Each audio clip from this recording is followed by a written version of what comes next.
Arong pagtabang sa kaubang mga healthcare workers ni ay grupo sa mga medical professionals, medical students ug mga negosyante ug uban pang nagtinabangay aron makamugna og improvised personal protective equipment mga banggamit sa pag-atiman sa mga suspected COVID-19 patient.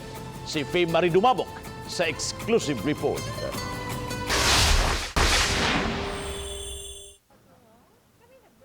Tungod ning giatubang nga krisis sa panlawas sa tibuok kalibutan, giangkon sa mga medical practitioners nga kulang gyud sila og PPE. Hinungdan nga sugod niadtong Martes ang All-Terrain Medical Organization uban ang lain pang organisasyon nagkahiusa paghimo sa 3-piece bodysuit nga dunay hood ug ang face shield nga klase sa PPE. Pinaagi sa tabang sa Cordova dressmakers, nakahimo sila og pattern, samtang ang grupo sa mga negosyante ni tabang kanila sa pinansyal nga aspeto ug sa mga materyales. Ilaw sab gipaniguro nga napatuman ang social distancing o pag-disinfect. We know how a PPE should be because we also work with HIV and hepatitis.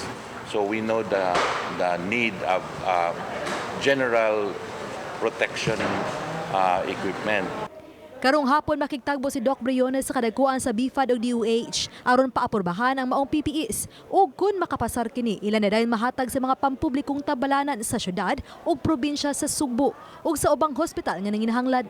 We're making a better PPE. So this will be approved by Department of Health so before its final distribution. Waterproof duct tape para it will maintain its So this one, if we economize, this can be reused, but of course before you're reusing it has to be sterilized. Kini maoy pipila sa mga proseso sa ilahang gihimo nga improvised PPE. O karon aduna tay sample sa mga nahuman na nila nga PPE nga gani gisuot gud mismo sa usa ka doktor. Atong pamustaon kay atong nakita nga kini loose kun luag kaayo ang maong PPE kay ilang gipasabot katungod kay kita naaman ta sa taas-taas nga temperatura nga lugar. Hinungdan nga mas maayong well ventilated, kung ventilated ang kini ilahang gisuot nga improvised PPE. Atong pamustaon si Dr. Albano kung kumusta ang iyang pagsuot karon aning improvised na PPE. Dok, kumusta? Mayang buntag sa tanan, no? So atong makit-an karon loose ang akong gisulob. Actually comfortable ra ko ani dili kay sa init sa sulod. So makalihok ra ta og well ventilated.